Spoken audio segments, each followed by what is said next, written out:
محمد رسول اللہ صلی اللہ علیہ وسلم کی وہ پیاری حدیث جس کو حضرت معاذ ابن جبل رضی اللہ تعالیٰ عنہ نے بیان کیا ہے، اور وہ خود اس حدیث کے راوی ہیں۔ وہ حدیث امام احمد اپنی مسند کے اندر لائے ہیں اور علامہ البانی نے اس حدیث کو صحیح قرار دیا ہے۔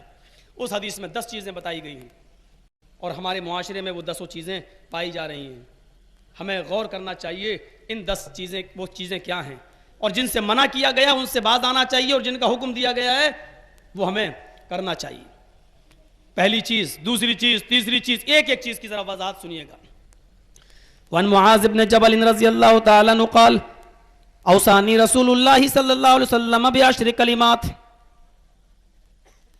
معاذ ابن جبل فرماتے ہیں کہ مجھے اللہ کے رسول نے 10 باتوں کی وصیت فرمائی، مجھے اللہ کے نبی نے 10 باتوں کی وصیت فرمائی۔ ان 10 باتوں کی وصیت میں پہلی چیز یہ فرمائی، اے معاذ لا تشرک باللہ شیئا ان قتلت او حرقت، اے معاذ کبھی اللہ کے ساتھ کسی دوسری ہستی کو شریک مت کرنا، اللہ کے ساتھ کسی دوسرے کو شریک مت کرنا۔ اور اس کے بعد جو امپورٹنٹ جملہ ہے وہ یہ، ان قتلت او حرقت، چاہے تجھے قتل کر دیا جائے یا تجھے جلا دیا جائے، چاہے تیری گردن اڑا دی جائے یا تجھے آگ میں ڈال دیا جائے، قتل ہو جانا گوارا کر لینا، اپنے آپ کو جلا کر راکھ کروا لینا، لیکن شرک مت کرنا، اللہ کے ساتھ دوسرے کو شریک مت کرنا۔ ہمارے بعض محدثین نے اس کو قتلتا بھی پڑھا، ان قتلتا حرقتا، قتلتا کی جگہ قتلتا بھی پڑھا ہے۔ قتلتا جب اس کو باب تفعیل میں لے جائیں گے تو الفاظ کی زیادتی معنی کی زیادتی پر دلالت کرتی ہے۔ اس وقت معنی یہ ہوگا کہ اے معاذ اللہ کے ساتھ کسی دوسرے کو شریک مت کرنا، ان قتلتا، چاہے تمہیں ٹکڑے ٹکڑے کر دیا جائے، بوٹی بوٹی کر دیا جائے، قیمہ قیمہ کر دیا جائے، تم اپنے جسم کو ٹکڑے ٹکڑے کروا لینا، لیکن دوسرے کو اللہ کے ساتھ شریک مت کرنا۔ شرک کس کو کہتے ہیں؟ اور اللہ نے کس چیز کو کہا کہ میرے ساتھ دوسرے کو شریک مت کرنا؟ شرک کے نقصان کیا ہیں؟ ایک چیز بتاؤں گا کیونکہ ہمیں 10 چیزیں بتانا ہے، اور میرا موضوع توحید و شرک نہیں ہے، یہ بس ایک اشارہ کر کے نکلوں گا، اور اللہ کرے کہ اشارہ ہی کامیاب ہو جائے اور صحیح نشانے پہ لگے۔ اللہ کے نبی صلی اللہ علیہ وسلم نے فرمایا ان قتلتا حرقتا، قتل کر دیا جائے تو قتل ہو جانا، لیکن شرک مت کرنا۔ شرک کا کوئی نقصان ہے تبھی تو منع کیا ہے۔ پہلے تو ایک خوبی شرک کا نقصان سمجھ لو، اور شرک اور توحید کی خوبی سمجھ لو۔ شرک کی ضد کیا ہے؟ توحید۔ توحید کی خوبی کیا ہے؟ جب تک توحید کی خوبی کو نہیں سمجھیں گے شرک کا نقصان سمجھ میں نہیں آئے گا۔ توحید کی خوبی یہ ہے کہ توحید انسان کو اپنے رب کے بہت قریب کر دیتی ہے۔ توحید انسان کو اپنے رب کے بہت قریب کر دیتی ہے، رب کے مقام اور مرتبے کو سمجھنے میں بہت ہیلپ کرتی ہے توحید۔ اب شرک کا معنی بالکل سمجھ میں آ گیا۔ تو شرک کا نقصان کیا ہوگا؟ توحید اللہ کے قریب کرنے والی سب سے اہم چیز، تو شرک کا نقصان یہ ہے کہ وہ انسان کو اللہ سے کوسوں دور کر دیتا ہے، اور اپنے ہی جیسے کسی انسان کے مقام و مرتبے کو اللہ سے بڑا بنا کر اس کے سامنے پیش کر دیتا ہے۔ یہ شرک کا سب سے بڑا نقصان ہے،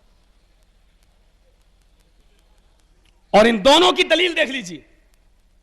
ایک صحابی آئے، اللہ کے رسول میں دور کا رہنے والا ہوں، اچھا راستے میں جنگل ہے، مجھے جانا بھی ضروری ہے، اور شام کا سورج ڈوبنے سے پہلے پہنچنا ضروری ہے، اس لیے زیادہ دیر آپ کے پاس نہیں بیٹھ سکتا، مجھے 2 جملوں میں بتا دو توحید کس کو کہتے ہیں، مجھے 2 لفظوں میں بتا دیجئے توحید کس کو کہتے ہیں۔ آدھا گھنٹہ 1 گھنٹہ میں آپ کی تقریر آپ کا لیکچر سننے کی طاقت نہیں رکھتا، مجھے جانا ہے دور، راستے میں جنگل ہے، خطرناک جانور ہیں، درندے ہیں، وحشی ہے، ہم نہیں رک سکتے زیادہ، مجھے بس 2 لفظوں میں بتا دو توحید کس کو کہتے ہیں۔ تو اللہ کے نبی صلی اللہ علیہ وسلم نے یہ نہیں فرمایا جہاں جاؤ مجھے یاد رکھنا، اللہ کے نبی نے یہ نہیں کہا جہاں جاؤ مجھے یاد رکھنا، یا جہاں جاؤ یہ کہہ دینا یا رسول اللہ۔ اللہ کے نبی نے اس کو 2 جملوں میں کتنی اچھی بات بتائی کہ تم توحید کو سمجھنا چاہتے ہو تو سنو، جاؤ تم یہاں سے۔ توحید یہ ہے اذا سألت فاسأل اللہ واذا استعنت فاستعن باللہ، جب کبھی کسی سوال کی ضرورت پیش آ جائے تو اللہ سے سوال کرنا، اور جب کبھی مدد طلب کرنے کی ضرورت پڑ جائے تو اللہ سے مدد طلب کرنا۔ ہمارے بھائی کہہ رہے ہوں گے مولوی صاحب منع کیا تھا کہ مت بولنا، میرے بھائی آپ نے یہ کہا تھا کہ سیدھے سیدھے قرآن حدیث بولنا ہے، میں سیدھے سیدھے قرآن حدیث بول رہا ہوں. یہ تو ہمارا پیدائشی حق ہے. ہمارے ہاں کی بکریاں بھی جب پیدا ہوتی ہیں تو آدھی اہل حدیث ہوتی ہیں، تو یہ تو ہمارا حق ہے قرآن و حدیث کو پیش کرنا. اللہ کے نبی صلی اللہ علیہ وسلم نے صاف کہہ دیا اذا سألت فاسأل اللہ واذا استعنت فاستعن باللہ. جب سوال کر تو اللہ سے سوال کرنا، اور جب مدد طلب کر تو اللہ سے مدد طلب کرنا. توحید ہو گئی. کتنا قریب کر دیا اللہ سے. یعنی ہمیشہ ہر حال میں اللہ کو اپنے قریب سمجھنا. جب بھی کوئی ضرورت پیش آ جائے تو تیرے گھر والے تو بعد میں آئیں گے، اللہ تجھ سے بہت قریب ہے. وَإِذَا سَأَلَكَ عِبَادِي فَإِنِّي قَرِيبٌ وَإِذَا سَأَلَكَ عِبَادِي عَنِّي فَإِنِّي قَرِيبٌ. جب میرے بندے میرے بارے میں پوچھے کہ اللہ کہاں ہے تو اے نبی کہہ دو میں ان کے بالکل قریب ہوں. تو جب بھی سوال کرنا ہو تو اس سے کیا جائے جو قریب ہو، اور مجھ سے زیادہ قریب کوئی نہیں ہے. اس لیے اللہ سے سوال کرنا، اور جب بھی مدد طلب کرنا ہو تو اللہ سے مدد طلب کرنا. تو توحید کا فائدہ کیا ہے؟ وہ اللہ کے قریب کر دیتی ہے اور اللہ کا مقام و مرتبہ سب سے اونچا ثابت کرتی ہے. یہ توحید کا سب سے بڑا فائدہ ہے. اور شرک کا سب سے بڑا نقصان کیا ہے؟ وہ انسان کو اللہ سے دور کر دیتا ہے، دور کر دیتا ہے، اور اللہ سے زیادہ طاقت وہ غیر اللہ میں سمجھنے لگتا ہے. اور اس کی دلیل کیا ہے؟ والذین یدعون من دونہ ما یملکون من قطمیر. اللہ کو چھوڑ کر یہ جس کو بھی پکار رہے ہیں، جس سے بھی مدد طلب کر رہے ہیں، یہ لوگ اتنے کمزور ہیں کہ کھجور کی گٹھلی تو بہت دور، کھجور کی گٹھلی کے چھلکے کے بھی مالک نہیں ہیں. اور ان الذین تدعون من دون اللہ لن یخلقوا ذبابا. اللہ کو چھوڑ کر تم جن کو پکار رہے ہو یہ ایک مکھی بھی پیدا کرنے کی طاقت نہیں رکھتے. وَلَوِ اجْتَمَعُوا لَهُ. سب کے سب جمع ہو جائیں پھر بھی. دیکھ رہے ہیں شرک کا نقصان؟ دیکھ رہے ہیں. ابھی آگے دیکھیے وَإِن يَسْلُبْهُمُ الذُّبَابُ شَيْئًا لَا يَسْتَنقِذُوهُ مِنْهُ. مکھی پیدا کر کے تو اس میں جان ڈالنا پڑے گی، جو بہت مشکل کام ہے. اتنا کام تو کوئی نہیں کر پائے گا. چلو یہ بھی کام نہیں کر سکتے کہ مکھی تھوڑا سا کوئی چیز لے کے اڑ جائے تو یہ اس کو پکڑ کے اس سے وہ چیز واپس بھی لے سکیں. لا يَسْتَنقِذُوهُ مِنْهُ. اس سے وہ چیز واپس بھی نہیں لے سکتے. شرک کا نقصان بتایا جا رہا ہے. دیکھیے کیا، ضعف الطالب والمطلوب. مانگنے والا بھی کمزور، جس سے مانگ رہا ہے وہ بھی کمزور. جو مانگ رہا ہے وہ بھی کمزور، اور جس سے مانگ رہا ہے وہ بھی کمزور.